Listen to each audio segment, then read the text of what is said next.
ಮಧ್ಯಪ್ರದೇಶದಲ್ಲಿ ನಾಪತ್ತೆಯಾಗಿದ್ದ ಯುವತಿ ಕೊಲೆಯಾಗಿದ್ದಾಳೆ ಎಂದು ಭಾವಿಸಿ ಆಕೆಯ ತಂದೆ ಹಾಗೂ ಸಹೋದರನನ್ನ ಪೊಲೀಸರು ಬಂಧಿಸಿದ್ದ ಪ್ರಕರಣಕ್ಕೆ 22 ದಿನಗಳ ಬಳಿಕ ಮಹತ್ವದ ತಿರುವು ಸಿಕ್ಕಿದೆ. ನಾಪತ್ತೆಯಾಗಿದ್ದ ಶಿವಾನಿ ಜೀವಂತವಾಗಿ ಪತ್ತೆಯಾಗಿದ್ದಾಳೆ. ಶಿವಾನಿ ಏಪ್ರಿಲ್ 22ರಂದು ನಾಪತ್ತೆಯಾಗಿದ್ಲು.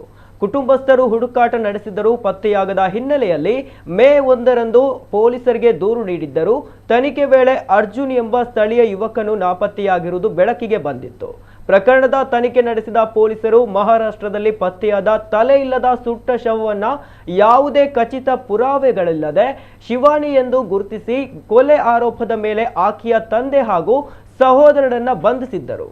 ತನ್ನ ಕೊಲೆ ಪ್ರಕರಣದಲ್ಲಿ ತಂದೆ ಮತ್ತು ಸಹೋದರ ಜೈಲು ಸೇರಿರುವ ವಿಚಾರ ತಿಳಿದ ಶಿವಾನಿ ತಕ್ಷಣ ಸಂಬಂಧಿಕರನ್ನ ಸಂಪರ್ಕಿಸಿ ತಾನು ಜೀವಂತವಾಗಿರುವುದಾಗಿ ತಿಳಿಸಿದ್ದಾಳೆ. ಬಳಿಕ ಪೊಲೀಸರು ಆಕೆಯನ್ನ ಪತ್ತೆ ಹಚ್ಚಿದಾಗ ನಾನು ಅರ್ಜುನ್ ಜೊತೆ ಹೋಗಿದ್ದೆ, ನನ್ನ ತಂದೆ ಹಾಗೂ ಸಹೋದರನನ್ನ ಬಿಡುಗಡೆ ಮಾಡಿ ಎಂದು ಮನವಿ ಮಾಡಿಕೊಂಡಿದ್ದಾಳೆ.